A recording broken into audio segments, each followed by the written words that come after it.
Hi guys, today we are lucky enough to be reviewing a brand new microphone, not this one you see here, this one in fact, the FIFINE K688 Dynamic Microphone, which is both XLR and USB. I am very excited to take a look at this because this may become my go-to microphone. This may replace this microphone, which I've been using for many years. I just want to give a little bit of a shout out to Just Rob Tech for sort of advising me to contact FIFINE, who did supply this microphone to me for testing. So I want to give a shout out to him. If you want to look at microphones and things, he has so many reviews on different microphones and they're all really good. He's much more knowledgeable than I am about microphones. But today we're going to be testing, we're going to be taking a look at, and we're going to be comparing this new FIFINE K688 versus this microphone and a previous FIFINE microphone that I have here, the K658. They're very similar looking microphones from the box, but this one, the K658, this one here is only USB, and the new one is USB and XLR, and that's what I'm really excited about, the XLR capabilities of this microphone. Figured the best way to start this video off is by doing a little unboxing of the microphone. I haven't opened it. We're going to take a look at it. We're going to have a look at the quality of the microphone and just have an all-round look at it, and then we'll hook it up, see what it sounds like, do some comparisons. Let's move into doing a little bit of an unboxing, shall we? So here we have the K688 XLR USB Dynamic Podcast Microphone. You can see here it says better voice reproduction, USB-C connector, and an XLR connector. So that's that. Again, like I said, that's what I'm really excited about. On the rest of the box, what do we got here? Natural voice reproduction, tap to mute, and mic/monitoring volume adjustment. And then we just have the package contents here and the label here. So let's, without further ado, let's open this bad boy, shall we? As expected, we have a little user guide here, which is pretty extensive and useful, and it's always good to have one of the... Oh my god, there's a lot of stuff in here. It's got some sensitivity and stuff, information there. Again, not super knowledgeable on microphones other than I use them, so maybe that might be more useful for some of you guys out there, but there we go. There's the user guide anyway. Useful to have. Oh, there's a big piece of foam. Oh, that's a chunky foam. Look at that. That's a chunky piece of foam. Right. And there we go. There's the... We have a cable. We have a USB-C cable here to standard USB. We've got a little adapter here for putting it on a boom arm, which I will do. And we have the microphone itself here. We've got a tap to mute button here, which seems to be like a capacitive touch. So it's not actually a physical like clicky button. It's just like touch. And then on the back, we have the XLR port, USB-C port, headphone for monitoring, and then we have a headphone adjustment knob and a gain adjustment knob there. So, and it's all on this like built-in shock mount, which is very nice. Pretty simple, standard, nice unboxing. I think it's time to hook this up and we'll have a look at what it sounds like. Okay, so now we have the K688 microphone set up. I have the dial, I can't tell you where I've turned the dial to, but I have this plugged in via USB at the minute. This is just using the cable that came completely out of the setup and plugged straight into my computer. So this is recording directly via the USB connection of the microphone, which is similar to what we had last time with the previous FIFINE microphone. But again, it's the XLR port I'm excited to try out, but actually... Having this plugged in, I have my headphones plugged in to the microphone so I can monitor it. I have the headphone monitoring turned up full so I can kind of hear myself. And I have the gain on the microphone turned up to about 4 o'clock roughly on the dial. Looking in OBS, that seems to be a reasonable volume. I think that's roughly where I would have my other microphone. Maybe I might turn it a little bit louder. Again, this is something that I would look at in the edit. I don't want to peak the microphone. I don't think I'm doing that, which is good. I've tried to angle the microphone as it should be. Obviously, the sound comes in directly in this region and not from behind. So you kind of want to speak to this off center a little bit. You don't want it directly in your mouth. But we will see how this picks up plosives. Picks up plosives. I said enough P's there without directly saying them into the microphone. And we will give it a little, the quick brown fox jumps over the lazy dog. This is the USB portion. This tap to mute button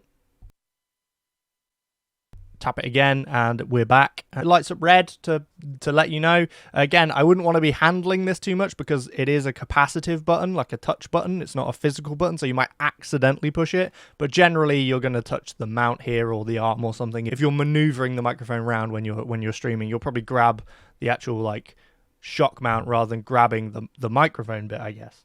Again, it sounds fine to me in my headphones. I can't hear anything that sounds abnormal. The gain, I think, again, is turned to the correct position. I have noticed that the actual like windsock of this, I guess you would call it a windsock, the pop shieldiness, this bit, is comparing it to the other FIFINE microphone that I have. This one is obviously black, and it is much more of your classic foam microphone cover, kind of like what I have on this one. Like, it's just like a foam. This one is a lot more like more of a windsock, like almost like a dead cat. I think that's what they're called, like the fluffy kind. So I think that is supposed to stop plosives. I assume that is supposed to stop plosives and more wind interference than something like this will. I do like it. I was immediately like confused. I was like, oh, it's grey, but now it makes sense because it is a much more kind of softer, almost velvet material rather than being a foam windsock like this. I think the next best comparison to make would actually be if we swap this out and we put this in, because these are both USB. We're using them both USB. This is USB now, and this plugs in via USB. So I think we'll swap out to the older K658 and we'll see how this sounds comparatively. Okie dokie, we are now on the FIFINE K658 microphone, again plugged in via USB. You can see it's got all the lovely lights here.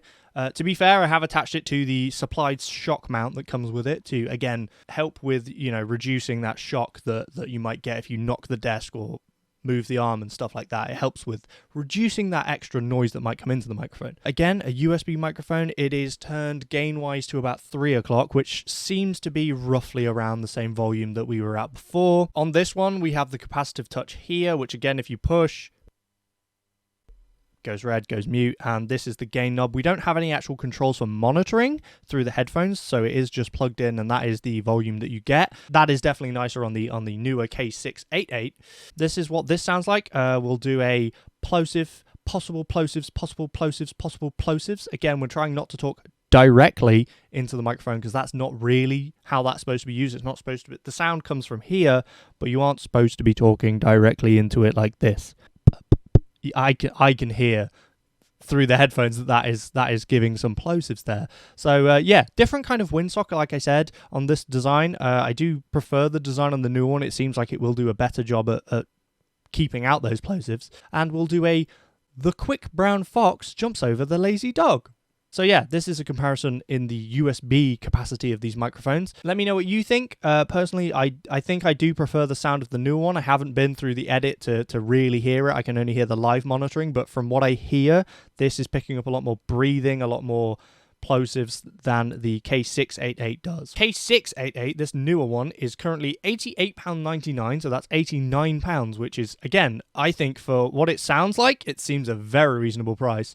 And then this one, the RGB dynamic microphone here, is £109.99, so this one is actually slightly over £100. Honestly, I think I prefer the sound of the K688, personally. Again, it's personal choice, and you may be able to, like,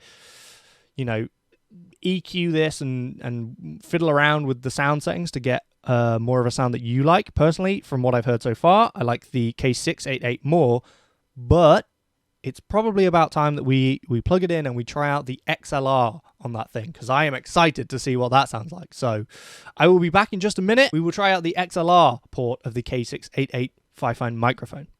Okie dokie, so now we have plugged in via XLR. You can see the XLR cable. It is plugged into my audio interface, which is a Focusrite Scarlett. Here you go, Focusrite Scarlett 2i2.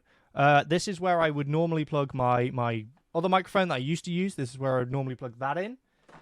It is actually still plugged in, so I am recording both of these microphones at the same time, but each on a different channel. So I should be able to swap between the two of them if we want to do a bit of a comparison. So something that is different, my headphones are now not going into the microphone itself. They're going into the the Focusrite, the audio interface, because that is how I normally use my microphone, is I can listen to everything out of there.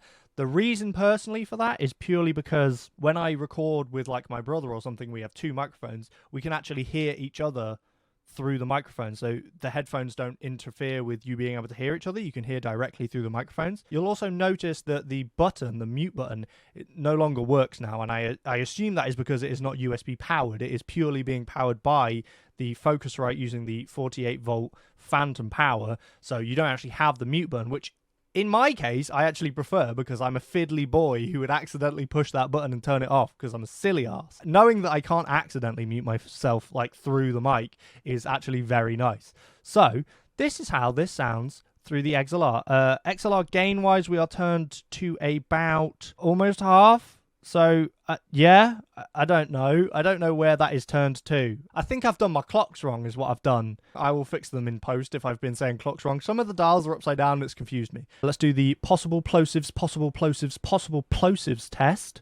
And we'll do the quick brown fox jumps over the lazy dog. Again, from what I'm able to hear through monitoring directly, this sounds very, very good. This sounds genuinely, I'm very impressed by this. I think the next thing to do is we'll compare this against my normal microphone and we will see what kind of sound comparison we have. And that's going to be as easy as swinging this one out the way and swinging this one in the way. There we go. How easy was that? So this is probably a little bit louder. Now there is a reason why this is a little bit louder. So it is set on the gain dial to very, very low on the gain on the interface. And that is because I use one of these. Now, this is a Clark Technic mic booster. So this boosts your audio of your microphone. I can't remember. Is it by like 20, 25 decibels, something like that? It boosts the audio. So it gives you louder audio without you having to increase the gain, which sometimes can add a lot of interference, whereas this will boost it in a more clean fashion. Out of curiosity, what I'm going to try in a minute is we'll plug that into the K688 and we will see what that does. Now, it should enable me to turn the gain down a bit and still get quite nice loud audio, but we'll give it a go. We'll give it a try, being as I have one spare around here for the other microphone that I'm not currently using. As you can see with this microphone, I use both a foam shield and a pop shield. That's again to try and just reduce plosives, and I think it does a good job of that. So we will do possible plosives, possible plosives, possible plosives. And the quick brown fox jumps over the lazy dog. That's a comparison against the microphone I do use normally. This is like a £25 microphone, so very inexpensive. Obviously, you do need to have an audio interface because this is XLR only, so you will have to buy something like the Focusrite, for example, like I have, to be able to use this. The nice thing with the K688 is that you don't have to have an audio interface. You can use it via USB. And then when you decide to upgrade in future, maybe to having it as an XLR mic and you buy an interface, then you don't have to change the mic. It's already there. So I really like the fact it has these two use cases. Let's move back to the K688 and I'm going to try plugging this booster into it and seeing what it sounds like. Okay, so now I have the booster plugged in. You can see this has enabled me to turn the gain basically down to nothing. On the audio interface, the gain is, let's look at clocks and think about clocks. It is very, very low. It is incredibly low on there, but I still think it sounds very good. So I think the sound, from what I'm hearing, sounds good still. It's enabled me to lower the volume, which means that hopefully there'll be less background noise and things picked up. I think in terms of background noise, this is picking up like as little as my normal mic would. I don't hear a lot of background noise. I mean, I can try typing on the keyboard, like that's going to make any difference. I did some typing. You can probably hear that in the background. And we'll switch to my other mic and I'll do the same typing again, I guess. Okay, we're back on my normal mic and we're going to do a typing test. So there we go. That was a bit of a typing test there. I think it, from looking at just the audio waves, I think it sounded louder on my other mic. I don't know. We'll have to see in the edit. I am very impressed with this microphone. I really like the fact that when used with my normal XLR system that I have been using for a while, it sounds great. You're able to manage it just the same as you would any other XLR microphone that I've used, and it basically works the same way as my other microphone does. I control everything through the audio interface, but I like the option of it being USB. For example, if I wanted to record a little vlog or something where I only wanted to use my laptop, I can just plug this in via USB and I still get like a really, really good sound from it just through USB. I am heavily impressed by this microphone. That is it. That is my review of this, the FIFINE K688 microphone. It is a dynamic USB and XLR microphone, and I really, really like it. I'm very impressed by it. We will see how it goes in the edit, but if it sounds anything like as good as I'm hearing directly now through my ears, it's an impressive microphone. If you want to check it out, I will put links in the description. I will also put links to the other FIFINE microphone that I featured if you want to check that out as well, if that's more something you're looking for. I would highly recommend this microphone. It seems like an awesome piece of kit, and I would highly recommend it. So thank you guys for watching. If you want to see more reviews like this, then please do let me know. I hope you enjoyed it. I hope this has been useful. Please remember to like, comment, and subscribe if you did enjoy the video, and I will catch you guys next time.